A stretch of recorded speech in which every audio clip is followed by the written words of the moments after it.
신앙 고백하시겠습니다. 나는 전능하신 아버지 하나님, 천지의 창조주를 믿습니다. 나는 그의 유일하신 아들, 우리 주 예수 그리스도를 믿습니다. 그는 성령으로 잉태되어 동정녀 마리아에게서 나시고 본디오 빌라도에게 고난을 받아 십자가에 못 박혀 죽으시고 장사된 지 사흘 만에 죽은 자 가운데서 다시 살아나셨으며 하늘에 오르시어 전능하신 아버지 하나님 우편에 앉아 계시다가 거기로부터 살아있는 자와 죽은 자를 심판하러 오십니다. 나는 성령을 믿으며 거룩한 공교회와 성도의 교제와 죄를 용서받는 것과 몸의 부활과 영생을 믿습니다. 아멘. 찬송가 337장 찬송 부르시겠습니다.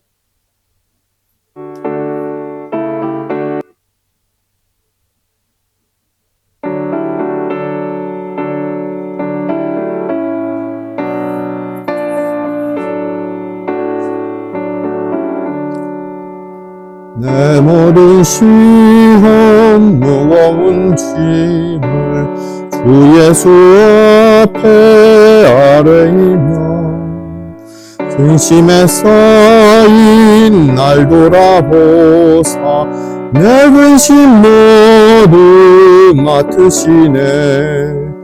무거운 짐을 아울러 지고 견디다 못해 쓰러질 때 불쌍히 여겨 구원해 주리 은혜의 주님 오직 예수. 내 모든 걸음 닥치는 반란 주 예수 앞에 아뢰이며 주께서 친히 날 구해주사 넓으신 사랑 베푸시네.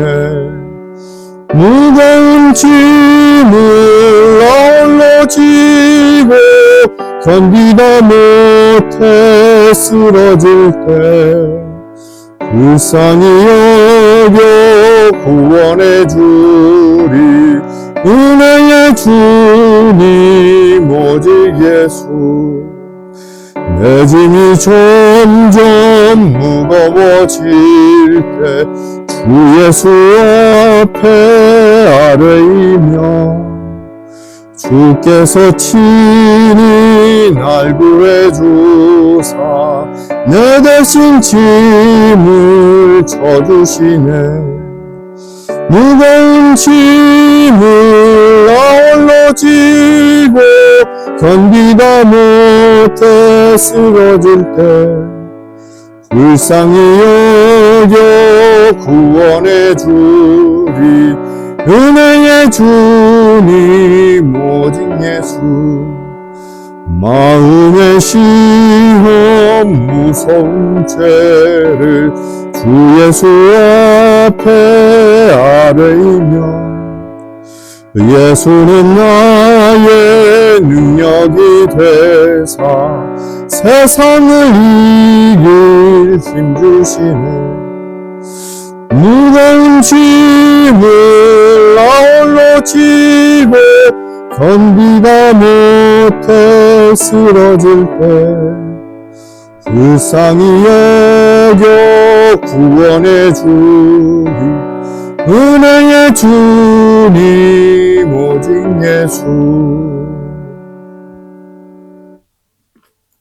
함께 나누실 말씀은 고린도후서 3장입니다. 고린도후서 3장 중에서 12절부터 18절 내용으로 은혜를 나눠보고자 합니다. 그 중에서 16절을 제가 대독하도록 하겠습니다. 그러나 언제든지 주께로 돌아가면 그 수건이 벗겨지리라. 아멘. 기도하시겠습니다. 은혜의 하나님을 찬양합니다. 주님께서 우리를 감동하시고 예수 그리스도를 바라보게 하심으로 말미암아 우리의 세상 욕심과 모든 것을 가리는 수건을 벗겨지게 하시며 오직 주님의 영광을 보며 그 영광 가운데서 자라게 하시는 은혜를 오늘도 맛보게 하시기를 간구합니다. 우리의 심령을 붙들어 주시옵소서, 변화시켜 주시옵소서, 자라나게 해 주시옵소서. 성령 하나님께서 우리 심령을 붙드시고 오직 예수 그리스도께서 이루신 그 구원의 놀라운 사역을 말씀 안에서 보게 하시고 묵상하게 하시고 결단하게 하시고 따르게 하셔서 우리로 자라게 하옵소서. 오늘도 말씀 안에 굳건히 거하기를 소망하오니 우리를 붙들어 주세요. 감사하며 예수 그리스도 이름으로 기도하옵나이다. 아멘.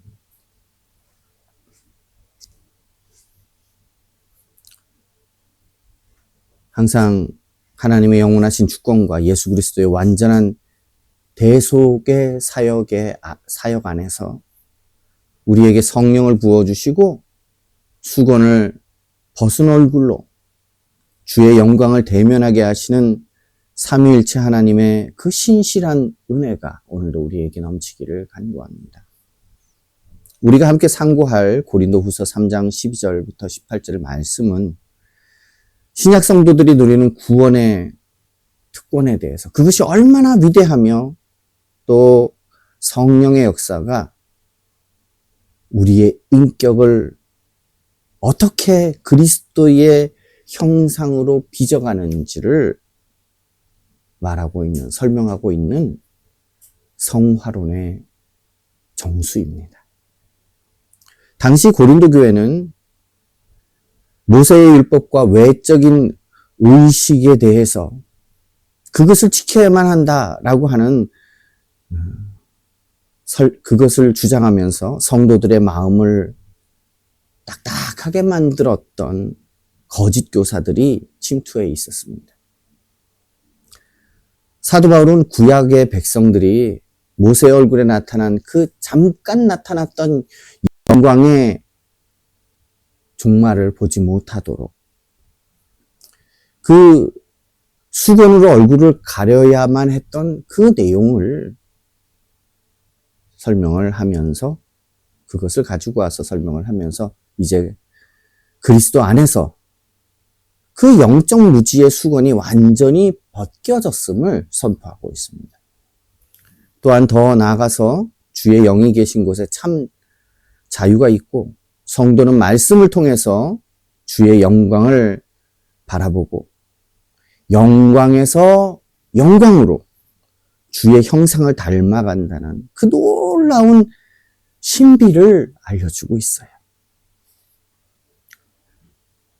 바울은 앞에 단락에서 정죄의 직분인 율법의 영광에 대해서 또 비교할 수 없는 영혼을 살리는 의의 직분, 곧 복음의 지극한 영광에 대해서 설명을 하고 했었습니다. 그리고 이 위대한 복음의 진리를 기초로 해서 설명을 합니다. 우리가 이 같은 소망이 있으므로 크게 담대히 말하노니. 사도 바울이 가졌던 확신과 담대함은 자신의 지혜, 자신의 웅변술로부터 나온 것이 아니었습니다. 율법의 일시적인 기능을 완성하시고 영원한 생명을 주시는 예수 그리스도의 새 언약이 성도 안에서 확실하게 소망되었기 때문에 그 어떤 대적 앞에서도 위축되지 않았습니다. 복음을 선포할 수 있었어요. 이 구절은 기독교 소망론, 그 소망론의 그 놀라운 일하는 역사를 보여줍니다. 성도의 소망은 막연한 기대도 아니고 주관적인 확신도 아닙니다. 하나님의 신실한 언약과 그리스도의 성취에 근거한 객관적으로 일어나는 실제 사건이에요. 율법 아래 있었던 사람들은 정죄와 심판의 두려움 때문에 하나님 앞에 담대하게 나아갈 수 없었지요. 그래서 두려워서 수건을 덮어달라고 이야기를 했던 것입니다. 그렇지만 복음의 은혜를 입은 새 언약의 일꾼들은 영원히 쇠하지 않는 하나님의 나라의 상급과 영광을 소망합니다. 그렇기 때문에 세상의 박해와 환난 속에서도 주눅들지 않습니다. 거룩한 담대함을 지니고 앞으로 나아가게 되는 것입니다.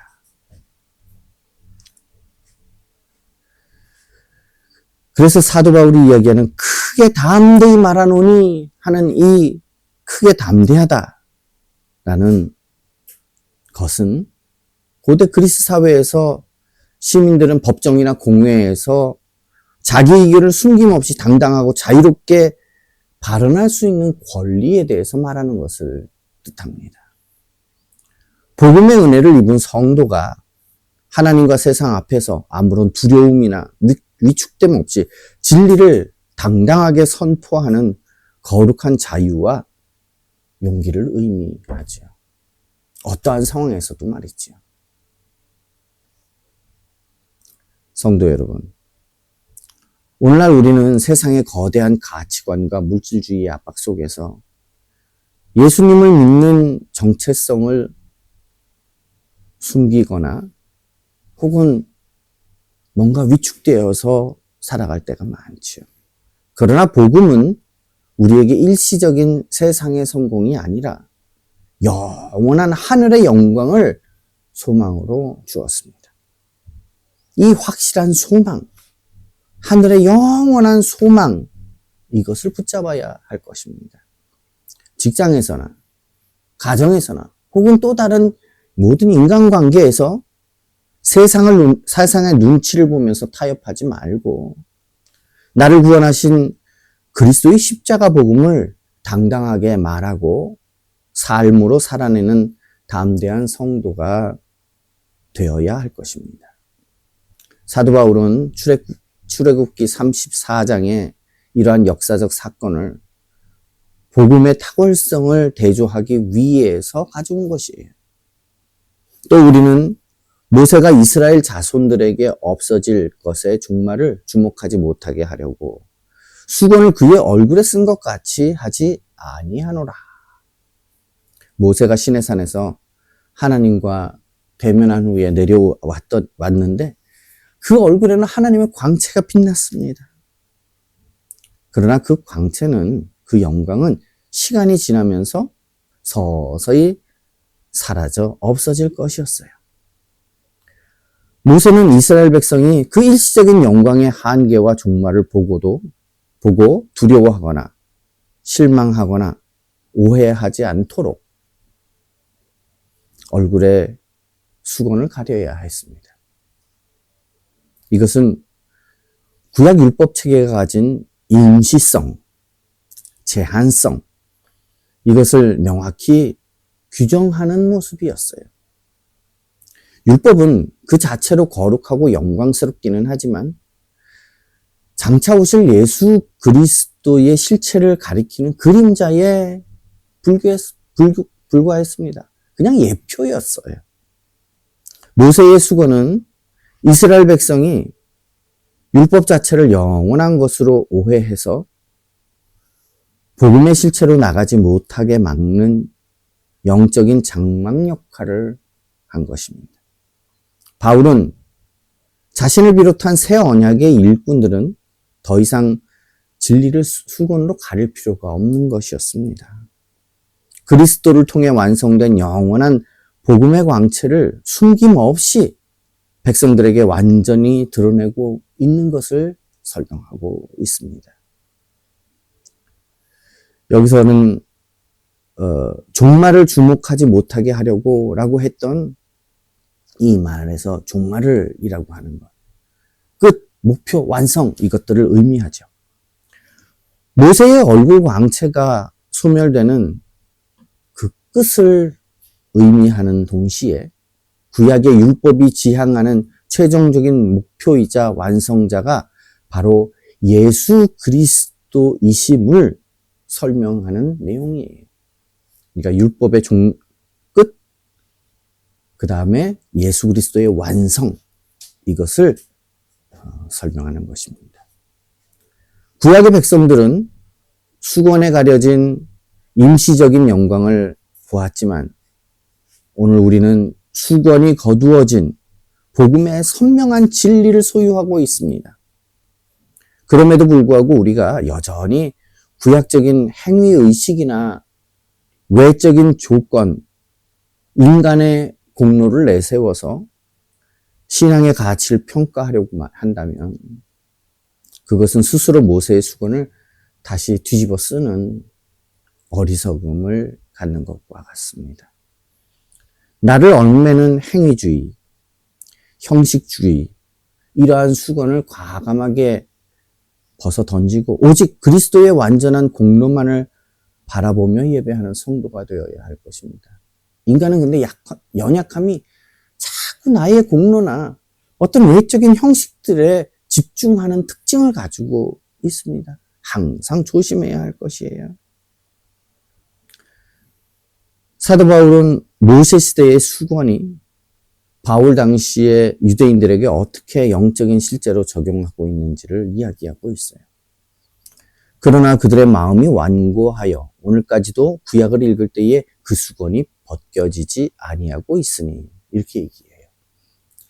유대인들은 매주 회당에 모여서 율법과 선지자의 글을 열심히 읽었습니다. 그 수건이 그들의 마음을 완고하게 덮고 있었기 때문에 성경의 진짜 주인공이신 예수님을 알아보지 못했어요. 바울은 그 수건이 오직 그리스도 안에서 없어질 것이라고 이야기합니다. 오늘까지 모세의 글을 읽을 때에 그 수건이 그 마음을 덮었도다. 이렇게 그들의 영적인 상태를 비극이지요. 그것을 애통해하고 있었어요. 이 구절은 인간의 타락으로 인한 영적 무지, 전적 부패를 증거하는 내용입니다. 인간은 죄로 인해서 영적 눈이 멀었기 때문에 하나님의 계시된 말씀을 눈앞에 두고 읽으면서도 참된 의미와 구속적 진리를 스스로의 이성으로 깨달을 수 없습니다. 스스로의 이성으로는 깨달을 수 없어요. 스스로의 힘으로는 깨달을 수가 없어요. 유대인들은 자신들의 종교적 특권, 율법의 행위를 자랑하기에 바빴습니다. 마음이 돌처럼 단단해졌고요. 그것이 영적으로 수건이 되어서 모든 것들을 가려버리는 베일이 됩니다. 메시아를 십자가에 못 박는 그런 잘못을 저지르게 된 것이지요. 오직 그리스도의 십자가 대속의 은혜만이 이 딱딱한 마음, 완고한 무지의 수건을 완전히 찢어버릴 수 있습니다. 예수님께서 십자가에 죽으실 때에 휘장이 위에서부터 밑에까지 완전히 찢어진 것처럼 말이죠. 그래서 오늘 완고하여라고 하는 그들의 마음이 완고하여 라고 이야기하는 이 완고함이다라는 건 피부에 굳은 살이 박히다라는 뜻이에요. 돌처럼 단단하다라는 뜻이에요. 의학적으로는 뼈가 부러진 자리에 그 부러졌던 자리는 석회질이 생겨서 더욱 단단하게 붙게 만들지요. 그러한 현상을 말합니다. 하나님의 말씀을 들어요. 그런데 영적으로는 아무 감각을 느끼지 못하고 반응하지 못하는 죄인들의 영적 마비 상태를 적나라하게 고발하고 있는 것입니다. 우리는 성경을 수십 번 통독하고 예배의 자리에 수도 없이 앉아 있으면서도 내 고집, 내 고정관념, 그리고 내가 이만큼 신앙생활을 했다라고 하는 영적 교만의 수건에 가려져서 하나님의 살아있는 음성을 듣지 못하고 있는 경우가 얼마나 많습니까? 말씀을 내 생각의 틀로 그렇게 잘라서 만들려고 합니다. 그 완고함을 내려놓아야 할 것입니다. 내 안에 도살인 영적 굳은 살, 이것을 십자가의 보혈로 깨뜨리고 어린아이와 같이 부드럽고 순전한 마음으로 주님의 말씀을 달게 받는 성도가 되어야 할 것입니다. 사도 바울은 영적 무지에서 벗어날 수 있는 유일하고 확실한 해결책과 언약의 성취를 이야기합니다. 그러나 언제든지 주께로 돌아가면 그 수건이 벗겨지리라. 주께로 돌아가면. 이 구절은 출애굽기 34장 34절에서 모세가 백성들과 말하기를 마치고 다시 여호와 앞에 들어가서 대면할 때 그의 얼굴에서 수건을 벗었던 사건을 영적으로 다시 설명한 거예요. 성도가 마음의 중심을 돌이켜서 예수 그리스도를 향할 때에 그를 막고 있던 모든 어둠, 율법의 장막이 초자연적으로 거치게 된다는 위대한 약속입니다. 왜 초자연적이라고 설명을 했냐 하면 인간의 힘으로는 될 수 없기 때문이에요. 오직 하나님께서 역사하셔야만 이 일이 일어날 수 있기 때문에 이것이 초자연적인 역사라고 하는 거예요. 우리가 자랑할 수 없습니다.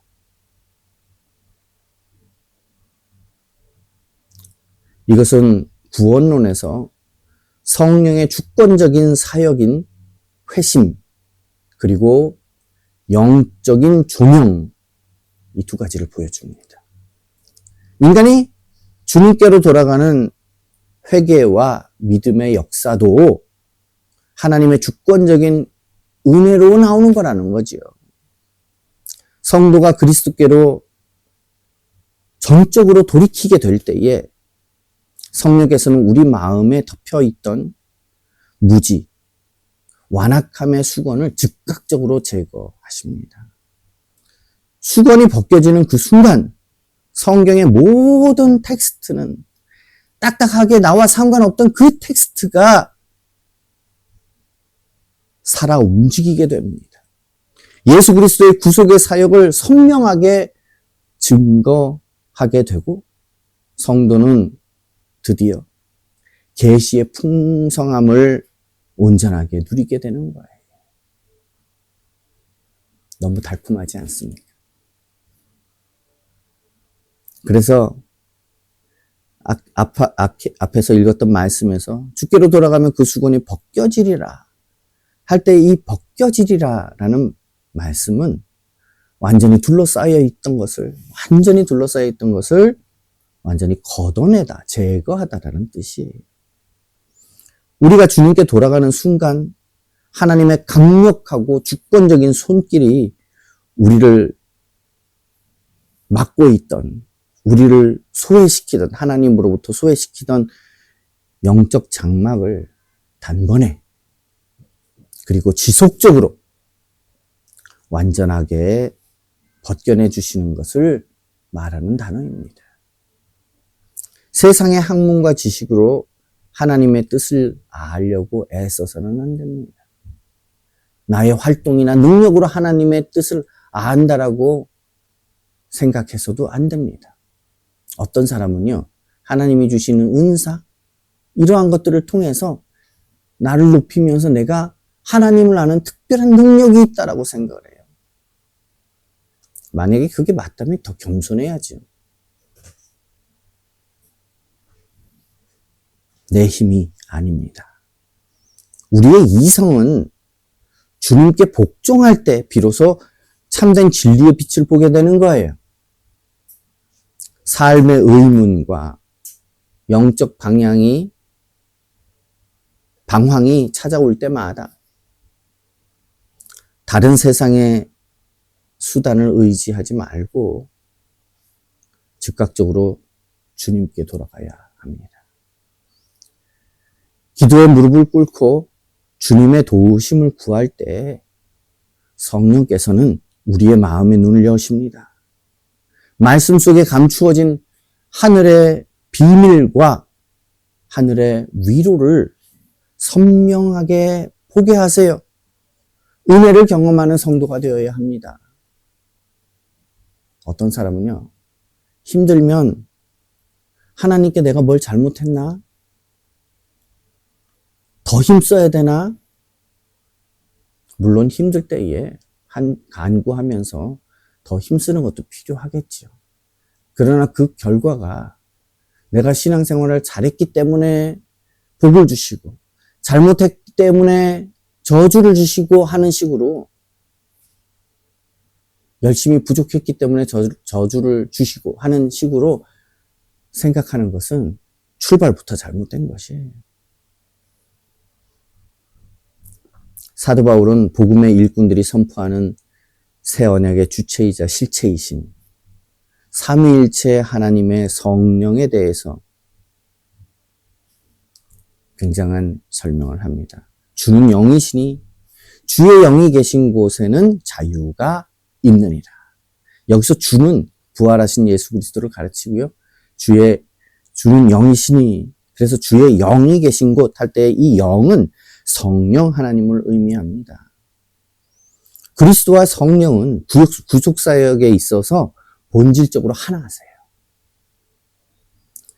성령께서 임재하시고 다스리시는 성도의 심령과 교회 공동체 안에는 세상이 줄 수 없는 참된 자유가 강물처럼 넘치게 된다는 것을 설명하는 것입니다. 이 구절은 성령의 완전한 신성, 그리고 구속적 자유에 대해서 설명을 하는 것이에요. 성령이 계신 곳에 주어지는 자유는 방종이 아닙니다. 도덕적 무법주의를 말하는 것이 아니에요. 사람들은 자유 그러면 자꾸 방종이랑 연관을 시켜서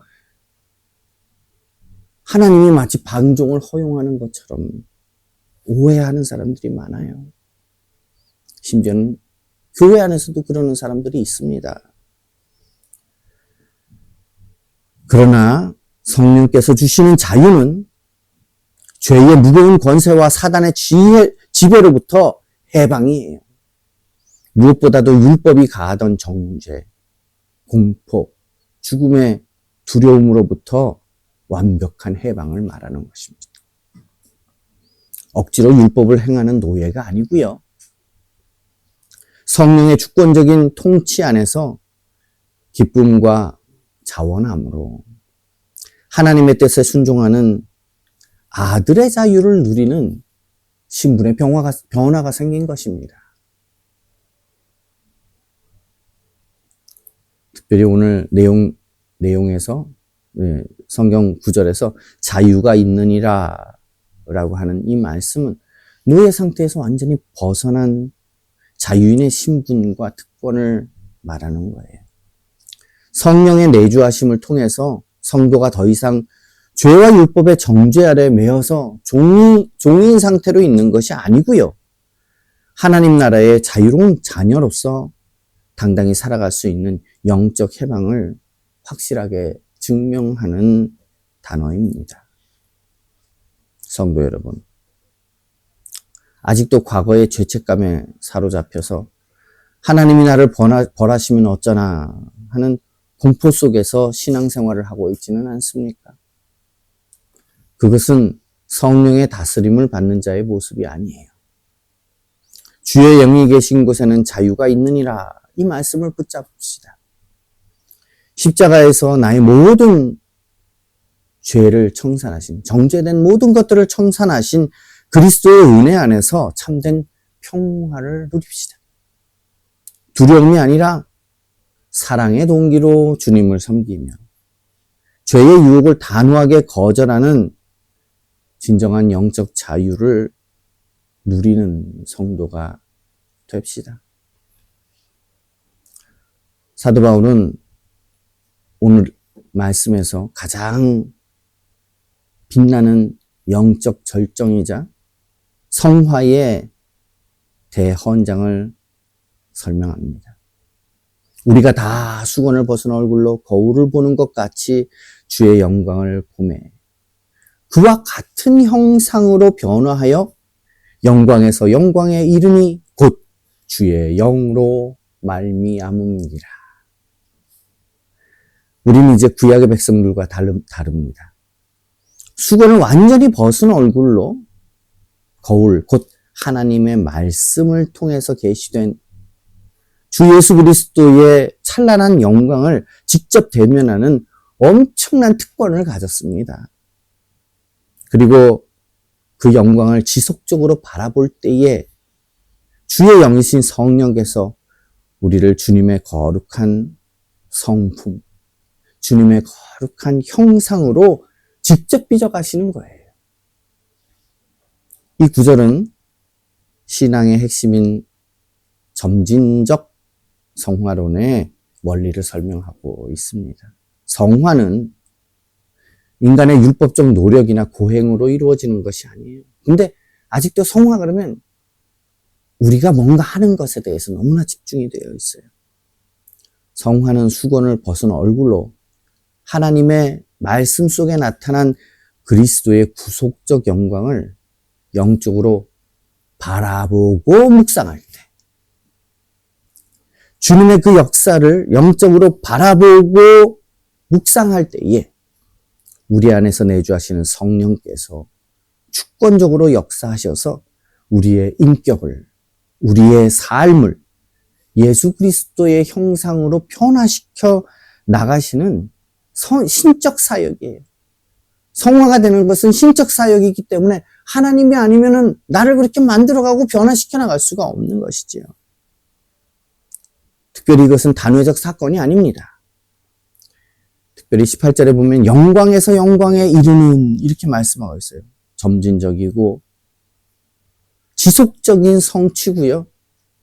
마침내 영화의 단계에서 완성될 하나님의 은혜의 여정이에요. 그리고 오늘 말씀에 변화하여라는 내용이 있습니다. 본질적인 형태, 본질적인 성품이 완전히 변화되는 것을 뜻합니다. 예수님이 변화산에서 눈부신 천상의 영광스러운 모습으로 변형되었을 때 사용되었던 단어와 동일한 단어입니다. 성령의 초자연적인 권능이 성도의 전 인격을 그리스도와 똑같은 거룩한 형상으로 실제적으로, 본질적으로 변화시켜가는 것을 말하는 것입니다. 성도 여러분, 우리의 힘과 결단으로는 결코 내 안에 부패한 죄성을 고쳐나갈 수가 없습니다. 예수님을 닮을 수도 없어요. 성화의 유일한 비결은 내 시선을 돌려서 날마다 말씀 거울 속에 나타난 예수 그리스도의 십자가의 영광을 깊이 바라보는 것, 여기에 있어요. 말씀 안에서 예수 그리스도의 영광을 계속 바라보는 거예요. 우리는 사회의 여건, 사람들과의 관계, 어려운 문제일을 계속 바라보고 있지는 않습니까? 내 힘으로 해결하려고요? 안 돼요. 그것이 아닙니다. 말씀에 나타난 하나님의 영광, 그리스도로 말미암은 그 영광을 끊임없이 주목하고 바라보고 묵상하는 것이에요. 그래서 매일 아침 우리는 주님의 영광을 말씀 안에서 바라보고 묵상해야 할 것입니다. 그래서 내 안에 시기, 분노, 탐욕이 사라지는 것을 경험해야 할 거예요. 주님의 온유와 겸손, 사랑의 형상이 내 삶의 현장에 빛나게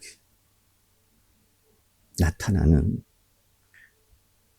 그런 거룩하게 되는 승리하는 성도로 변화되는 것을 경험해야 할 것입니다.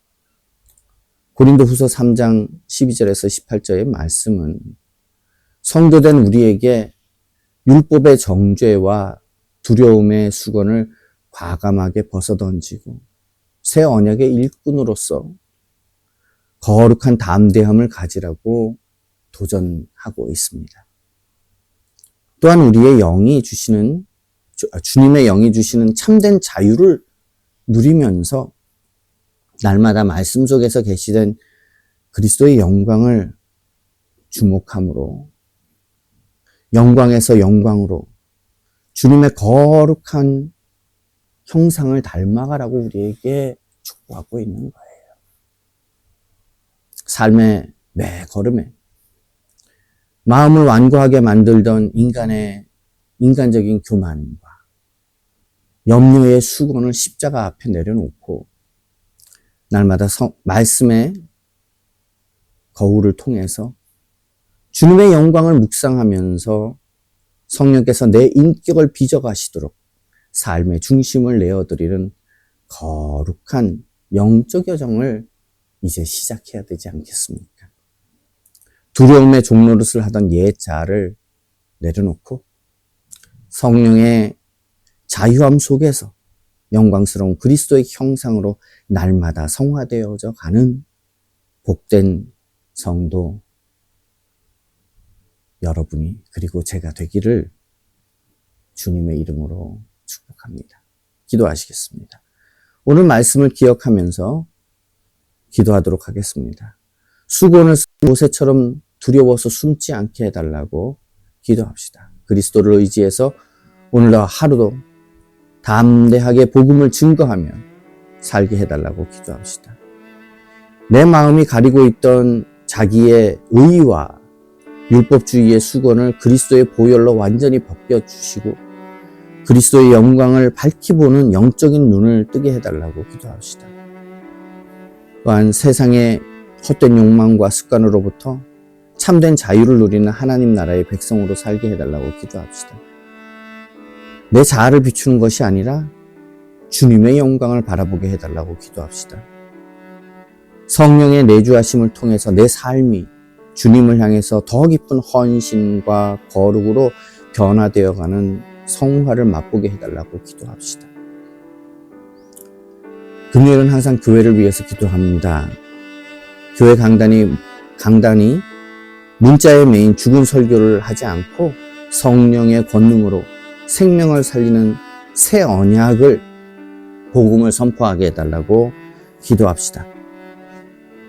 우리 교회가 사람의 시선을 의식하고 하여서 수건을 쓰고 감추는 위선의 장소가 아니라 투명하고 소통하고 진실한 나눔이 있는 자유로운 공동체가 되게 해달라고 기도합시다. 인간의 조직이나 방법론이 아니라 주의 영이 교회를 통치하게 해달라고 기도합시다. 온 성도가 함께 주님의 영광을 바라보며 그리스도의 형상으로 변해가는 성화하는 공동체가 되게 해달라고 기도합시다. 마지막으로 교회가 세상의 거센 도전에 움츠려들거나 수건을 쓰지 않고 담대히 소망을 품고 참된 자유와 생명이 있음을 세상에 분명하게 증거하는 교회가 되게 해달라고 다 같이 한 마음으로 기도하겠습니다. 하나님 아버지 은혜를 감사합니다. 새 언약의 중보자이신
주기도문 하시겠습니다. 하늘에 계신 우리 아버지여, 이름이 거룩히 여김을 받으시오며 나라의 마옵시며 뜻이 하늘에서 이룬 것 같이 땅에서도 이루어지이다.